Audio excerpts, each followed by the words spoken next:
ఇంటిలో ఆవిరి కుడుములు ఎలా తయారు చేసుకోవాలో మీతో షేర్ చేసుకోవాలనుకుంటున్నానండి. 4 కప్స్ మినపప్పు, 1 కప్పు బియ్యంతో మనం నైట్ అంతా నానబెట్టుకోవాలండి. నానిన తర్వాత ఇలాగా ఉంటుందండి. దాన్ని మిక్సీతో ఇలా బ్యాటర్ ప్రిపేర్ చేసుకోవాలి.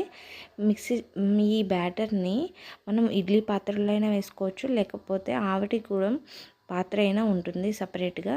యాజ్ యూజువల్ ఇడ్లీ వేసినట్టుగానే వేసేసుకొని మనం టోటల్గా ఇడ్లీ లిడ్ పెట్టేసేసుకొని ఒక 5 to 10 మినిట్స్ మనం బాగా ఉడికించాలి. ఉడికించిన తర్వాత మనం లిడ్ తీస్తే ఇలా ఆవిరి వస్తుందండి. ఆవిరి వచ్చిన దాన్ని ఒక్కసారి టచ్ చేసి మనం చూడండి. అవి మనకు టచ్ చేసిన తర్వాత అంటుకోకపోతే, నాకైతే అంటుకోలేదు, సో అది ఉడికిందండి. సో మనం ఇప్పుడు ఆ ఉడికిని టేస్ట్ వేడి దాన్ని నేతితో కానీ టమాటో చట్నీ తింటే సూపర్ ఉంటుందండి. హెల్దీ